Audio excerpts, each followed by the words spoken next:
फिनिस्टा windows, beautiful and durable designs, installation से maintenance की life long customer service. आपके घर में फिनिस्टा नहीं है तो कॉल कीजिए। फाइनल फिनिस्टा। अब छोलिया हो या लोबिया, सफेद चने या काले चने, सब कुछ मजेदार बने। कुछ तो सस्ता लो, सब बढ़िया लो। इसमें क्या खास बात है? थोड़े में ज्यादा स्वाद, यही तो है इसकी खास बात। नमस्कार, मैं हूं पुष्कर चौहान और आप देख रहे हैं बड़ी खबर। बड़ी खबर में आज चर्चा जगदीप धनखड़ पूर्व उपराष्ट्रपति के इस्तीफे की वजह क्या है और धनखड़ का इस्तीफा मंजूर, अब अगला उपराष्ट्रपति कौन, इसी को लेकर पिछले 20 घंटों से चर्चा जारी है। कल रात 9:15 और 9:30 के बीच जब एक्स मीडिया पोस्ट पर उनका एक लेटर वायरल होता है कि वो स्वास्थ्य कारणों से इस्तीफा दे रहे हैं, उसके बाद तो सियासी भूचाल आ गया। किसी सरकारों को, किसी राज्य में कोई फर्क नहीं पड़ना, लेकिन जिस तरीके से राज्यसभा के चेयरमैन ने इस्तीफा दिया, उसकी वजहों पर सवाल उठना लाजमी था। कि स्वास्थ्य कारण थे तो पहले ही दिन मॉनसून सत्र के पहले बैठक करते हैं और आज उनको राजस्थान पहुंचना था, उसका प्रोटोकॉल पूरा बन गया था। फिर क्या हुआ है और क्या क्या बयान आए, ये सब समझेंगे। पहले ये बयान देख लीजिए सियासी दलों ने क्या दिए जब जगदीप धनखड़ ने अपना इस्तीफा दिया और स्वास्थ्य को बड़ा कारण बताया। देखिए, जो इस्तीफे की बात है, तो जो हम लोगों को जानकारी मिली है स्वास्थ्य को लेकर के, तो इसमें हम लोग क्या बोल सकते हैं? किसी का व्यक्तिगत फैसला है और स्वास्थ्य को लेकर के है, तो क्या राजनीति के मायने निकाले इसमें। लेकिन उससे महत्वपूर्ण ये है कि भारतीय जनता पार्टी किसी को वोट नहीं डालने देना चाहती। उपराष्ट्रपति का बड़ा आश्चर्यजनक है। कोई वजह तो नहीं है, अब उसकी वजह पता नहीं है। कोई वजह आप लोगों को पता हो तो हमें भी बता दो। कल से मानसून सत्र आहूत है और लोकसभा में, राज्यसभा में, और राज्यसभा की कार्रवाई मैंने खुद देखा है, जिसका बहुत अच्छे ढंग से संचालन कर रहे थे। लेकिन अचानक कल रात को ये सुनाई पड़ा कि उपराष्ट्रपति जी ने इस्तीफा दे दिया और अपने इस्तीफे में जो पत्र लिखा है, अपने स्वास्थ्य और बीमारी का हवाला दिया है। तो मैं सबसे पहले तो ईश्वर से प्रार्थना करता हूं कि उनका स्वास्थ्य अच्छा रहे और अभी भी उनकी सेवाओं की देश को जरूरत है। वो ऐसे नेता हैं कि विभिन्न पदों पर रहते हुए, चाहे राज्यपाल के रूप में रहे हों, चाहे लोकसभा में रहे हों, या वरिष्ठ अधिवक्ता भी थे, advocate, high court, supreme court में, हमेशा उन्होंने संविधान के प्रति अपनी निष्ठा और जानकारी रखा है। तो अब उनका इस्तीफा का तो जो उन्होंने कारण तो यही दिया है कि बीमारी और स्वास्थ्य को, तो मैं केवल इतना ईश्वर चाहता हूं कि उनका स्वास्थ्य ठीक रहे, कोई बीमारी हो तो बीमारी खत्म हो जाए। और माननीय प्रधानमंत्री जी, हमें उम्मीद है कि माननीय प्रधानमंत्री जी अगर मिलकर उनसे, तो इस्तीफा उनका वापस भी हो सकता है। उनकी सेवाओं की भी जरूरत है। उपस्थित जितने भी राज्यसभा के सदस्य थे, सदन में थे, उपराष्ट्रपति महोदय के बॉडी लैंग्वेज, उनके एटीट्यूड से कभी नहीं लगा कि वो स्वास्थ्य उनका खराब है, इतना बड़ा निर्णय लेने जा रहे हैं। कुछ न कुछ तो अंदर खाने में हुआ है, जो कुछ दिनों के बाद खुलासा हो जाएगा कि अधिक कारण क्या थे। और कारण तो गंभीर कारण है, इसमें कोई दो राय नहीं। देखिए, अभी तो सही वजह सामने नहीं आ रही, लेकिन लंबे अभी तो माननीय जो हमारे उपराष्ट्रपति धनखड़ जी थे, उन्होंने उसको कहा है कि मैं स्वास्थ्यिक उससे अपना इस्तीफा दे रहा हूं। लेकिन मैं समझता हूं कुछ समय बाद जरूर सच्चाई सामने आएगी कि किस कारण की वजह से उन्होंने इस्तीफा दिया है। और एकदम से अचानक से इस्तीफा देना हर किसी को यकीन नहीं हो पा रहा, और मैं समझता हूं कि कहीं ना कहीं कोई चीज अंदर गलत चल रही है और जल्दी उस चीज के सामने आएंगे। और मुझे ऐसा लग रहा है कि हो सकता है अभी आने वाले समय में और भी इस्तीफे हो जाएं। देखिए, मुझे लगता है कि धनखड़ जी निश्चित तौर से एक अच्छे किसान वर्ग से आते हैं, वो जाट समाज से आते हैं और उन्होंने देश की सेवा की है और देश की लगातार सेवा में वो आगे बढ़ते रहे हैं। एक राज्यपाल के रूप में भी रहे, उपराष्ट्रपति के रूप में रहे। जो उनके स्वास्थ्य का हवाला दिया जा रहा है, मुझे लगता है कि निश्चित तौर से वो एक राष्ट्रवादी हैं, देशभक्त हैं। कहीं न कहीं उनको सारी चीज़ें दिखती होंगी कि किसान परेशान है, अपमान हो रहा है, तो एक स्वास्थ्य के साथ साथ मुझे लगता है कहीं ना कहीं किसानों की भी बात उनके मन में रही होगी, क्योंकि मैंने देखा है कि इसके पहले भी वो लगातार किसानों की बात उठाए हैं। और मुझे लगता है कि कहीं ना कहीं उनको अंदर से एक महसूस हुआ होगा कि कहीं ना कहीं हमारा जिस समाज से हम आते हैं वो समाज आहत हो रहा है और उसे सताया जा रहा है, तो उन्होंने ये निर्णय लिया है। एक बहुत बड़ी गुत्थी है। मुझे लगता है देश भी कुछ सवाल जानना चाहता है, लेकिन इस पूरे मामले से एक बात साफ है कि जो आपका पद है, जो संविधान के प्रति आपकी निष्ठा है, उससे काम करना चाहिए, ईमानदारी से काम करना चाहिए, अपने कर्तव्य में निष्ठा से काम करना चाहिए और संविधान को सर्वोपरि रख के काम करना चाहिए। दूसरे को खुश करने का नतीजा क्या होता है, ये देखने को सबको मिल रहा है। मुझे नहीं पता, मैं कोई ज्योतिष नहीं हूँ, मुझे नहीं पता क्या हुआ, लेकिन पिक्चर उतनी भी क्लियर नहीं जितनी बताने का प्रयास हो रहा है। बहुत सारी परतें हैं जो कि खुलेंगी आने वाले दिनों में, लेकिन जिस तरह से संविधान की अवमानना की गई थी, जिस तरह से संविधान की अवहेलना की जाती थी, विपक्ष को कोसा जाता था, वो आपको दिख रहा है जिसका नतीजा सामने। आपके हाउस के चेयरमैन ने इस्तीफा दे दिया, क्या कहेंगे? बहुत दुखद है और मुझे लगता है कि जो भी हुआ है वो सब सामान्य सा नहीं है। और उनके जैसा अक्खड़ मिजाज का आदमी, जो बीमारी की हालत में भी अगर कभी वो थोड़े बहुत बीमार भी रहे तो वो सदन आ जाते थे और पूरा समय देते थे कुछ चेयर पर, उनका ये कहते हुए कि स्वास्थ्य कारणों की वजह से इस्तीफा दे रहे हैं, मुझे सब सामान्य नहीं लग रहा है। और कम से कम सरकार को इस पर बोलना चाहिए। सरकार बिल्कुल चुप है और ये चुप्पी जो है वो दर्शाती है कि सब कुछ सामान्य नहीं है। देखिए, ईश्वर उन्हें दीर्घायु दे, स्वस्थ करे, यही हमारी कामना है। लेकिन सारा दिन काम कर रहे थे और अचानक इस्तीफा दे दिया, तो ये समझ से बाहर है। सर, एक कंट्रोवर्सी निकल के आ रही है कि 75 वर्ष पूरे होने जा रहे थे, ये भी कहा जा रहा है कि कुछ सांसदों के हस्ताक्षर भी कराए गए थे पेपर पे, ब्लैंक पेपर पे, पूरी आ रही सामने, क्या कहेंगे? देखिए, इस बारे में तो मुझे जानकारी नहीं है, लेकिन बहरहाल कुछ ना कुछ तो अंदर है, कुछ तो राज है जिसकी पर्दादारी है। देखिए, माननीय उपराष्ट्रपति जी का इस्तीफा एक तरीके से हम सभी के लिए, चाहे हमारी सरकार हो या विपक्ष के साथी हो, सभी के लिए शॉकिंग है, सरप्राइजिंग है। किसी को भी जानकारी नहीं थी, अचानक ही सबको ऐसी जानकारी मिली, क्योंकि कल संसद के पहले दिन भी राज्यसभा का पूरा संचालन उन्होंने कार्रवाई का किया, तो ऐसे में अप्रत्याशित है।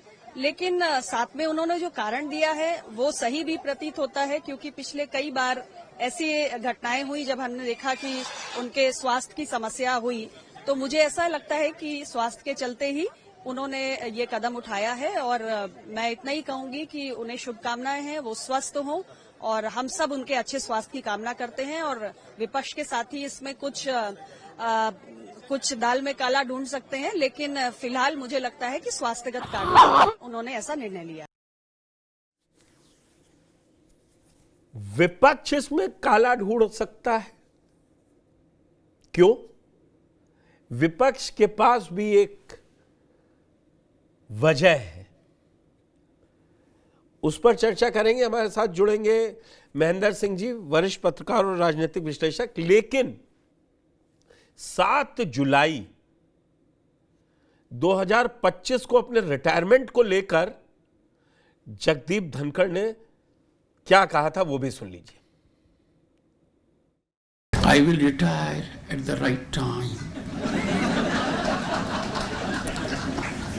August 2027, subject to divine intervention.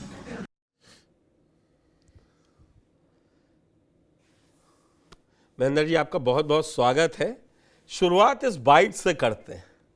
अगर सब ठीक था, जैसा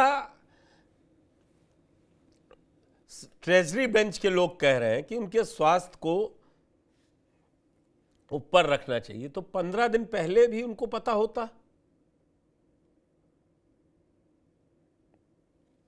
कि वो कब रिटायर होंगे या ऐसा हो सकता है। अब सबसे पहले आप क्या मानते हैं, कल जो जिस तरीके से इस्तीफा हुआ, भाई इसकी जानकारी सदन में भी दी जा सकती थी। सुबह जब वो संचालन कर रहे थे, उनका एक फेयरवेल भी हो सकता था। हम उनके स्वास्थ्य कारणों को ऊपर मानते हैं, लेकिन कहीं तो कुछ है, कुछ जो है ना वो चेन को कनेक्ट नहीं कर रहा है। वो आपकी समझ से क्या है? देखिए पुष्कर जी, सबसे महत्वपूर्ण बात है कि राजनीति में समय और संदर्भ सबसे महत्वपूर्ण होता है किसी भी घटनाक्रम को समझने के लिए। और ऐसे में जब संसद का मानसून सत्र का पहला दिन और उसके बाद पूरे दिन सदन का, राज्यसभा का संचालन करने के बाद एकदम से रात में ये घोषणा की जाती है, तो निश्चित रूप से इस पे संदेह उत्पन्न होता है। इस पे जो है, हाँ, निश्चित रूप से अगर हम पिछले रिकॉर्ड्स देखें तो धनखड़ जी के स्वास्थ्य के बारे में समस्याएं थीं, लेकिन ये सत्र शुरू होने के पहले भी अगर उनको ये पद छोड़ना था तो वो पद छोड़ा जा सकता था। लेकिन मानसून सत्र के पहले दिन जब तमाम ऐसे आप कहें कि विवादित मुद्दे विपक्ष सरकार के खिलाफ उठाने की कोशिश कर रहा था, नोटिस दिए गए थे, चाहे वो ऑपरेशन सिंदूर को लेके हो, पहलगाम की आतंकी घटना को लेके हो, तो ऐसे में ये एकदम से इस तरीके की घोषणा करना और तुरंत जो है उसको राष्ट्रपति जी द्वारा स्वीकार कर लेना, तो ये निश्चित रूप से एक प्रश्न उठाता है। क्योंकि हालांकि जो चुनाव आयोग है उसको 6 महीने के भीतर उपराष्ट्रपति का चुनाव करा लेना है, लेकिन उसके बाद और एक अरेंजमेंट भी है कि उनके अनुपस्थिति में जो डिप्टी चेयरमैन हैं, उपसभापति हैं राज्यसभा के, वो या राष्ट्रपति जी द्वारा कोई भी नामित वरिष्ठ सदस्य या कोई भी सदस्य संचालन कर सकता है। लेकिन ऐसा होने पे एक सदन की जो गरिमा है उस पे कई बार प्रश्न लगता है, क्योंकि वो तो नोटिफिकेशन जारी हो गया, अब तो चुनाव होंगे ही, नोटिफिकेशन जारी हो गया, जब इस्तीफा मंजूर हो गया, नोटिफिकेशन जारी हो गया, तो मुझे लग रहा है अभी तक के हिसाब से कि अगले 6 महीने में चुनाव हो जाना है। हाँ, देखिए, निश्चित रूप से वो संवैधानिक मजबूरी है वो चुनाव कराना, लेकिन आप देखिए अगर 2 महीने भी लगते हैं, 3 महीने भी लगते हैं उस चुनाव कराने में, और तब तक जो है एक सभापति का पद जो है राज्यसभा के जो हमारा अपर हाउस है उसका पद जो है वो एक कार्यवाहक द्वारा संचालित किया जाएगा। तो ये कहीं न कहीं मेरा जो तर्क है कि ये सदन की गरिमा को कम करता है कि जो एक परमानेंट जो चेयरमैन है हाउस का उनका ना होना। तो जो मैं कह रहा था कि समय और संदर्भ दोनों काफी महत्वपूर्ण हैं इस घटनाक्रम के। तो ऐसे में जिस प्रकार से विपक्ष जो कभी तमाम आरोप बिल्कुल उपराष्ट्रपति के ऊपर या सभापति राज्यसभा के ऊपर लगाता था पक्षपात के, वो विपक्ष आज जो है उनके स्वास्थ्य को लेकर और किस घटनाक्रम में ये किस कारण से ये घटनाएं हुई हैं उस पे लेके चिंता व्यक्त कर रहा है। तो ऐसे में एकदम से जब इस तरीके की राजनीतिक घटनाएं होती हैं तो निश्चित रूप से और उस पे कोई बहुत ज्यादा जो है स्पष्टीकरण नहीं आता है, तो उस पे प्रश्न लगना बहुत लाजमी है। इसीलिए मैं डिबेट में ना आपको अगला उपराष्ट्रपति कौन होगा, अब ये भी बड़ा सियासी खेल है। लेकिन एक चीज इस राउंड में कहीं सरकार से कुछ तो मिस्टेक हो गई। ये इस्तीफा स्वास्थ्य कारणों से भी था, तो इसको एक अच्छे तरीके से किया जा सकता था ना, रात में 9:30 बजे। आजकल सोशल मीडिया के थ्रू चीजें बड़ा पता चल रही हैं, उसी पे बवाल हो रहा है।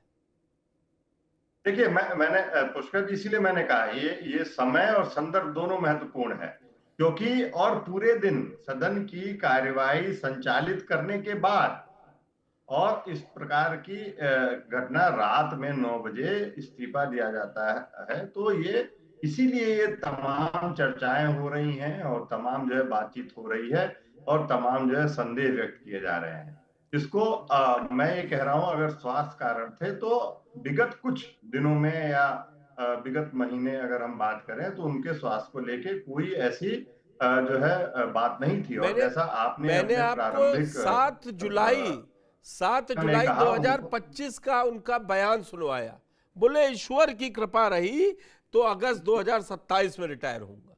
अब 15 दिन में अगर कोई बड़ी तबीयत खराब होती तो सार्वजनिक पद पर है, सबको मालूम पड़ जाता, हेल्थ बुलेटिन जारी हो जाता। देखिए, निश्चित रूप से और अभी उनका जो है उदयपुर जाने का पूरा प्लान जो है वो कल ही जो है प्रेस इंफॉर्मेशन ब्यूरो ने जारी किया था। तो इसका मतलब उनके स्वास्थ्य को लेके कोई बहुत चिंता वर्तमान में नहीं थी, और शायद इसी वजह से ये तमाम प्रश्न उठ रहे हैं और तमाम जो है विपक्षी दल राजनीतिक कारण जो है उनके इस्तीफे के पीछे तलाशने की कोशिश कर रहे हैं। मुझे लगता है कि जल्द जो है सरकार या जो है सत्ताधारी दल भारतीय जनता पार्टी के तरफ से कुछ न कुछ जो है इस पे जो ऐसे बयान आ सकते हैं या कुछ न कुछ ऐसे कदम लिए जा सकते हैं जिससे ये इस चर्चा को कम किया जा सके। जो सरकार बिसारिए आगे की सुध ले, बीती ताई बिसारिए आगे की सुध ले। तो आगे अब उपराष्ट्रपति क्या यूपी, बंगाल या बिहार, चर्चा का दौर है। 2014 वाली बीजेपी में आप कुछ दावे से प्रिडिक्ट नहीं कर सकते, आप कितना भी आपका तगड़ा सोर्स हो, कुछ भी हो।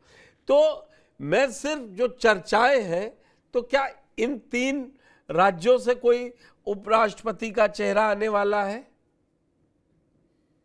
देखिए पुष्कर जी, ये साफ है कि ये जो इस्तीफा हुआ है इसका सीधा संबंध में जो है अगर देखा जाए तो किस प्रकार से जो उत्तर प्रदेश में राज्य के अध्यक्ष की बातचीत हो रही है, जो राष्ट्रीय स्तर पे राष्ट्रीय अध्यक्ष को चुना जाना है, और जो बिहार के चुनाव है उसको ध्यान में रखकर तमाम नाम जो है वो मीडिया में और सोशल मीडिया में उस पर चर्चा हो रही है। लेकिन मेरा ये मानना है कि जिस प्रकार से, जैसा आपने कहा कि भारतीय जनता पार्टी और वर्तमान की भारतीय जनता पार्टी निरंतर हमेशा से जो है एक आश्चर्यचकित कर देने वाले निर्णय लेती है, और जो काफी एक लंबा सोच के, तो अगर बिहार के चुनाव की बातचीत करें तो कहीं न कहीं जो वर्तमान उपसभापति हैं वो रेस में आगे जाते हुए दिखाई दे रहे हैं। लेकिन एक बहुत बड़ा लेकिन है कि क्या भारतीय जनता पार्टी इतने महत्वपूर्ण पद, जो उपराष्ट्रपति का पद है, जो हालांकि सेरेमोनियल पद है, लेकिन उपराष्ट्रपति की भूमिका राज्यसभा के सभापति के रूप में अत्यंत राजनीतिक रूप से महत्वपूर्ण हो जाती है। तो क्या भारतीय जनता पार्टी इतना महत्वपूर्ण राजनीतिक रूप से जो पद है उसको किसी अपने जो है सहयोगी के पक्ष में दे सकती है? मुझे इस पे थोड़ा सा अंदेशा लगता है। हाँ, निश्चित रूप से उत्तर प्रदेश से अगर चेहरा, अगर जो है राष्ट्रीय अध्यक्ष कौन होता है, अगर राष्ट्रीय अध्यक्ष पे कोई जो है बीजेपी की टॉप लीडरशिप उसको अगर साउथ के मतलब दक्षिण में विस्तार को ध्यान में देते हुए तमाम जो नामों पे चर्चा है, मैं नाम नहीं लेना चाहूंगा, अगर वहां देती है तो हो सकता है कि उत्तर को फिर उपराष्ट्रपति मिल जाए। और उसके साथ ही ये भी चर्चा है कि इसके साथ ही जो केंद्रीय मंत्रिमंडल है उसमें भी फेरबदल हो सकता है। तो ये सारा मुझे लगता है कि जो आपने इतने चीजें बता दी है, एक इस्तीफे ने इतने डायनेमिक्स चेंज कर दिए, राष्ट्रीय अध्यक्ष भी चुना जाना है, यूपी में प्रदेश अध्यक्ष भी आना है और अब उपराष्ट्रपति तो सबसे पहले चुना जाना है। उस डायनेमिक्स के तहत अब आप बता रहे हैं कैबिनेट में रिशफल भी ऑन कार्ड्स हो जाएगा, ये हकीकत है, इसमें कोई बड़ी बात नहीं है, क्योंकि जिस तरीके से सारी चीजें होंगी तो उसको और बीजेपी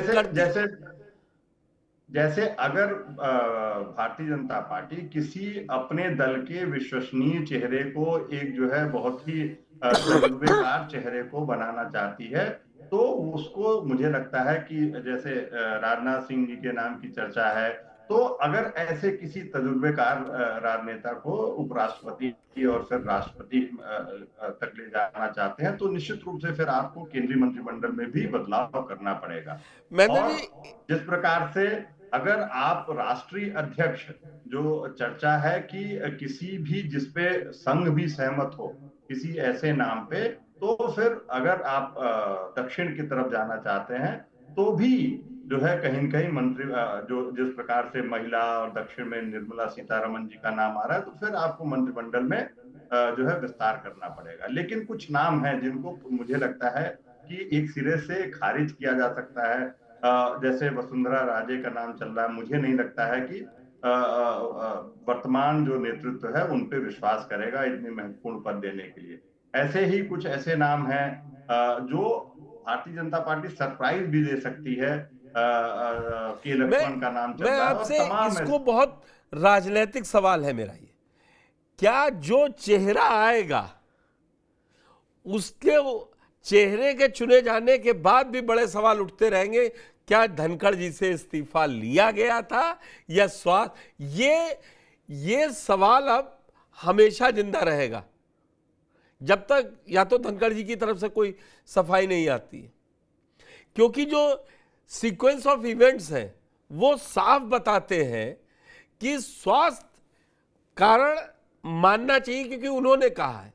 लेकिन अभी आपने भी बताया, जैसे आज उनका जयपुर में कार्यक्रम लगा था, जैसे कल उन्होंने 4:30 बजे वाली बैठक में जब नेता सदन नहीं पहुंचे, संसदीय कार्य मंत्री नहीं पहुंचे, जयराम रमेश के उस एक्स मीडिया पोस्ट को अगर सही माने तो 7:30 बजे उनकी टेलीफोन पर बात हुई है। तो ये सब चीजें, आप किसी चीज को सही करने गए तो ज्यादा गड़बड़ा तो नहीं जाएंगे पॉलिटिकली? देखिए, हम लोगों ने काफी वर्षों तक जो है सदन की कार्रवाई को कवर किया एक पत्रकार के रूप में। जो शाम की बैठक होती है वो बहुत ही महत्वपूर्ण बैठक होती है, क्योंकि उसमें अगले दिन का एजेंडा तय करना होता है। जो बिजनेस एडवाइजरी कमेटी की बैठक होती है या जो अन्य बैठक होती है, जो सत्ता पक्ष और विपक्ष के नेताओं के साथ कई बार बैठक बुलाते हैं सभापति, कि किस प्रकार से अगले दिन का सत्र जो है वो सुचारू रूप से उसको संचालित किया जा सके। तो ऐसे में अगर सदन के नेता वहां नहीं मौजूद होते हैं तो ये अपने आप में, और तमाम जो घटनाक्रम है, जैसा मैंने पहले कहा कि जो स्वास्थ्य की स्थिति ऐसी नहीं होती है, या तो उनको एकदम से जो है किसी स्वास्थ्य की जो है आपातकालीन स्थिति पैदा होती तो समझ में भी आता है। लेकिन मुझे लगता है और मैं भगवान से प्रार्थना भी करता हूं कि वो स्वस्थ रहें और दीर्घायु रहें। लेकिन ये इसीलिए तमाम प्रश्न जिस घटनाक्रम में जो है उनका इस्तीफा हुआ है, इसीलिए ये तमाम प्रश्न और राजनीतिक प्रश्न उठ रहे हैं, और उसको आने वाले दिनों में भारतीय जनता पार्टी की जो राजनीति है वो उसको ये घटना काफी मोड़ दे सकती है। और मुझे लगता है कि ये जो शीर्ष नेतृत्व है उन्होंने बहुत ही ये एकदम से इम्पल्सिव डिसीजन नहीं है। मेरा जो मानना है कि ये जो शीर्ष नेतृत्व है उन्होंने वो सोच समझ के किसी रणनीति के तहत ही ये निर्णय लिया होगा। और ये हो सकता है कि धनखड़ साहब को कहीं और इससे बेहतर कोई राजनीतिक भूमिका भी मिल सके और या सक्रिय राजनीतिक भूमिका मिल सके। लेकिन क्योंकि उनकी सक्रियता जो है आप हमेशा से राज्यसभा में हो या बाहर जो हो, जिस प्रकार से वो लगातार जो है कार्यपालिका की रक्षा करते हुए न्यायपालिका पे आक्रमण करते रहे, मतलब उन्होंने एक राजनीतिक बयान जो उनके रहे, उन्होंने कभी भी अपने आप को राजनीति से या अपॉलिटिकल, गैर राजनीतिक व्यक्ति के रूप में नहीं प्रस्तुत किया। और हमेशा से उनके बयान जो है, या अभी जो मोहन भागवत का बयान था, खासकर जो 75 साल वाला, उसमें जो मैंने सुना कि उनके बाद का समर्थन दो महत्वपूर्ण भारतीय जनता पार्टी के नेताओं ने, एक उपराष्ट्रपति जी थे और दूसरे जो वर्तमान कृषि मंत्री हैं। तो एक उस तरीके के जो मुझे लगता है कि राजनीतिक रूप से वो सक्रिय हैं, और ऐसे में किसी भी तरीके से ये नहीं सोचा जा सकता था कि एकदम से उनका इस तरीके से इस्तीफा हो जाएगा। और यही वजह है कि तमाम इसमें प्रश्न लगाए जा रहे हैं। बिल्कुल। तो नाम आपने खोले नहीं कि एक दो नाम लिए, तो राजनीति महेंद्र जी कुल मिला के अभी बहुत बची हुई है। Next vice president of India कौन होगा, ये इतनी आसान गुत्थी नहीं रहेगी सुलझाना। या तो एक फेवरेबल कंडीशन हो, मुझे लगता है 240 बीजेपी का होने के बाद जेडीयू और टीडीपी को बड़ा हार्ड बार्गेनर कहते हैं। अब जो चुना जाएगा तो उनकी अहमियत होगी, लेकिन बीजेपी 2014 से वो सब करती है, दिखाती है, जो पीछे प्रेसिडेंस में नहीं हो पाते हैं। तो आपका इस बड़ी खबर में जुड़ने के लिए बहुत बहुत धन्यवाद। Fenesta windows, beautiful and durable designs, installation से मेंटेनेंस की लाइफ लॉन्ग कस्टमर सर्विस। आपके घर में फिनिस्टा नहीं है तो कॉल कीजिए। फाइनल फिनिस्टा।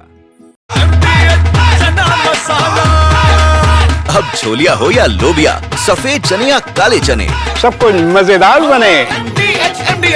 कुछ तो सस्ता लो, सब बढ़िया लो। इसमें क्या खास बात है? थोड़े में ज्यादा स्वाद, यही तो है इसकी खास बात।